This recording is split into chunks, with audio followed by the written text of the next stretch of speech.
Les footballeurs sont trop payés. 11 pour tous, bonjour. On entend souvent cette phrase et puis c'est un moment que je voulais faire une vidéo là-dessus pour vraiment aller au fond des choses et voir si c'est vrai. Parce que j'ai déjà eu plein de discussions avec plein de gens, que ce soit des néophytes ou bien des gens qui suivent le sport en général ou qui suivent aussi d'autres pans de la vie et puis qui ont cette réflexion-là souvent parce que on entend souvent les expressions comme ce sont des millionnaires en short qui courent ou bien ils font rien d'autre que pousser un ballon et ils gagnent des millions. Alors, on va essayer de prendre les choses de façon rationnelle, comme on fait d'habitude, parce que sinon, si c'est juste de la passion, c'est bien, mais il faut aussi l'accompagner d'un peu de réflexion. Alors, économiquement d'abord, parce qu'on parle de salaire, de ce qu'il gagne. Économiquement, le salaire d'un footballeur ou d'un autre sportif, je pense que c'est tout à fait justifié. Et je vais vous dire pourquoi. Non seulement c'est tout à fait justifié, mais je pense qu'il gagne même pas assez. Je sais que beaucoup vont crier, et c'est parce qu'en fait, au football, la manne financière qui est générée, elle est vraiment importante.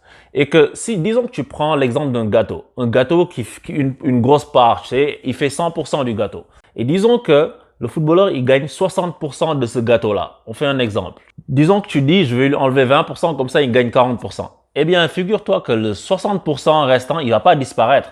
Le 20% que tu as enlevé au footballeur, il disparaît pas, il reste là quelque part, il va dans les poches de quelqu'un d'autre. Tu vois, donc cet argent-là va toujours être là en fait. Le footballeur est en fait un peu l'ouvrier qui bénéficie pleinement de son travail parce qu'il génère justement les audiences, il génère le merchandising, il génère plein de produits dérivés qui sont achetés du fait de son activité physique à lui.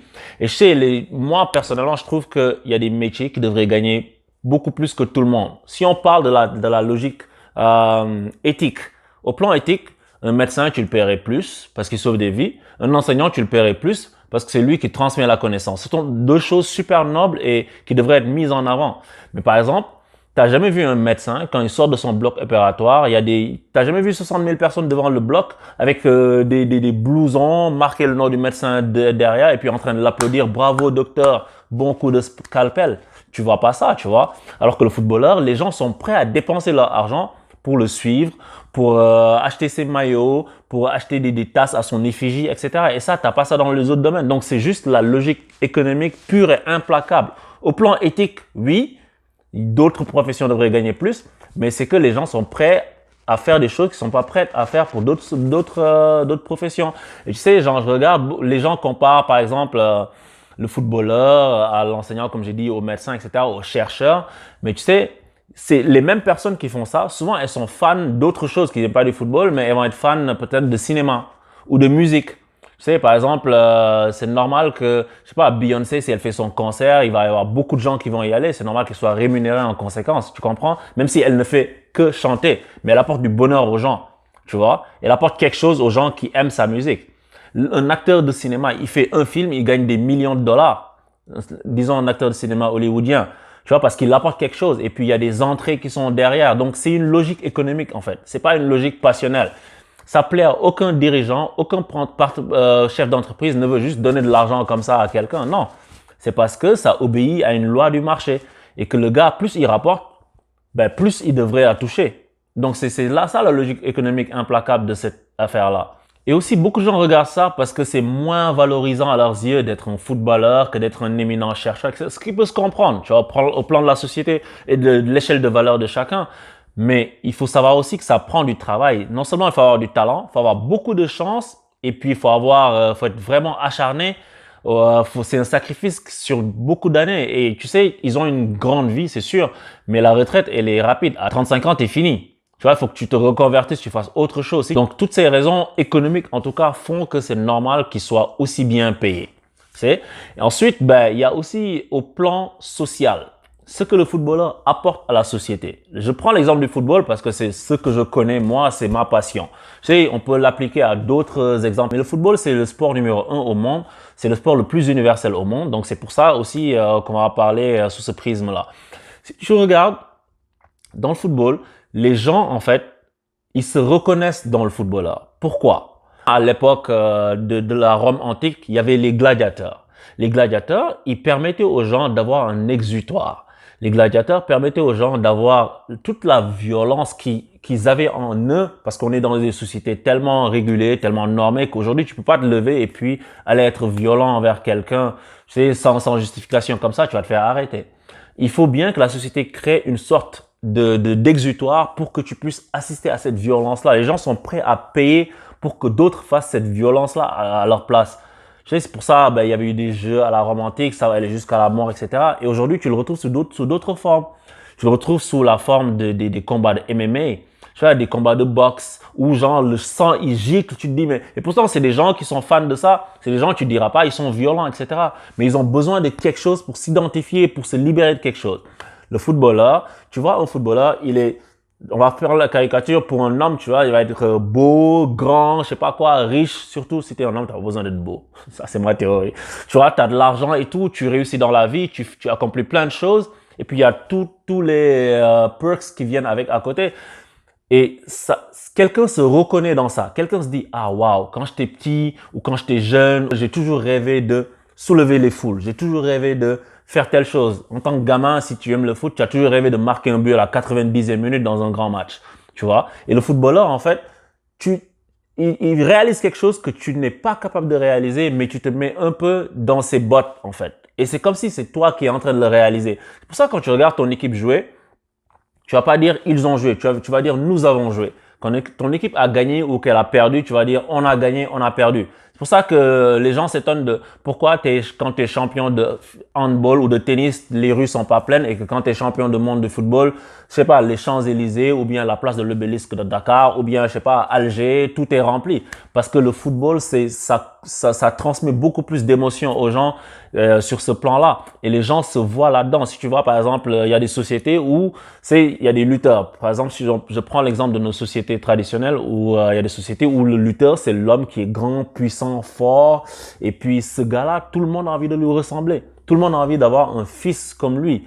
Tout le monde a envie d'être aussi fort que lui. Et même les femmes vont avoir ses faveurs à lui plus qu'à un autre. Donc, et ce sportif-là, il va représenter dans l'imaginaire collectif le fantasme de plein de gens, en fait. Et ça, en fait, cette rémunération-là, elle vient de là. Parce que les gens sont prêts à le suivre pour pouvoir vivre des émotions. Il leur transmet des émotions par procuration.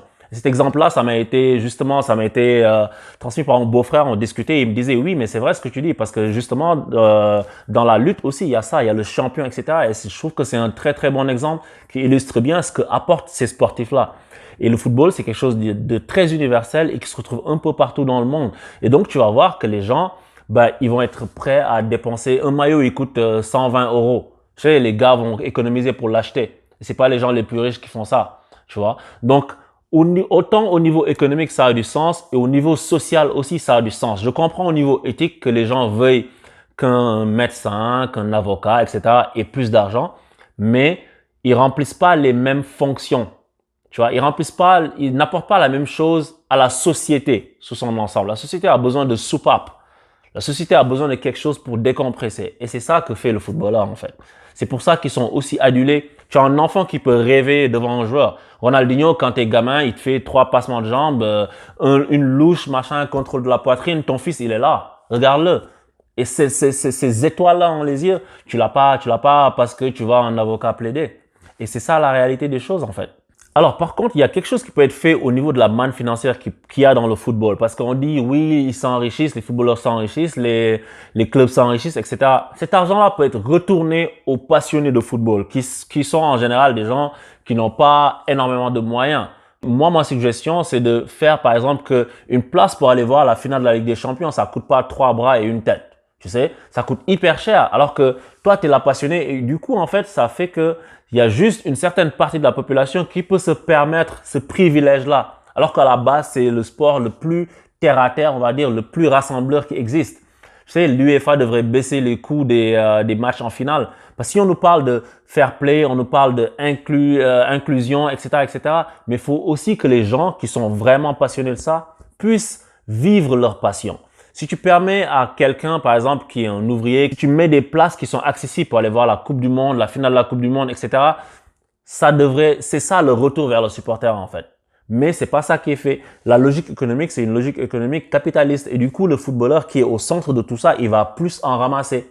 Et c'est ça qui fait que les footballeurs, au final, ils sont pas trop payés, comme je l'entends souvent. C'est que ça obéit à une logique économique. Et puis, socialement, ils remplissent un rôle. Et le dernier point que j'ai fait tout à l'heure, c'est que cet argent peut être redistribué aux gens en baissant l'accès à ces événements-là. Et je pense que comme ça, on pourra avoir un football qui est plus démocratisé, je vais dire. Parce qu'une fois que ton équipe est bonne, une fois que ton équipe joue dans un stade magnifique et tout ça, ça pense rentabilité, etc. Et puis, c'est de moins en moins accessible. Donc, c'est ça. Et par rapport, juste un petit segment que je veux faire sur la différence de salaire, parce qu'on en parle, la différence de salaire entre les hommes et les femmes au football, c'est tout à fait normal, tu vois. Et ça peut être changé facilement en plus. Mais c'est normal parce que pas grand monde, à l'échelle globale, regarde ces matchs-là. Il y a des gens qui regardent le football féminin, il y a plus de gens qui regardent pas le football féminin. Et par exemple, si toutes les femmes regardaient, je sais que c'est pas leur passion, ça les intéresse pas, je fais dans l'hypothétique, ok? Si toutes les femmes regardaient le foot féminin, par exemple, elles seraient mieux payées que les hommes. Parce que c'est juste une logique économique, c'est pas basé sur parce qu'on a envie de leur donner plus d'argent ou parce qu'on a envie de leur donner quelque chose parce qu'ils sont des hommes, machin, non. Donc, c'est ça. Voilà cette vidéo que je voulais faire aujourd'hui, ce petit segment sur le salaire des footballeurs et j'espère que ça vous plaira. Partagez-la, cliquez sur s'abonner, partagez vos amis et activez la cloche. Je vous dis à bientôt sur 11 pour tous pour d'autres analyses. Bye!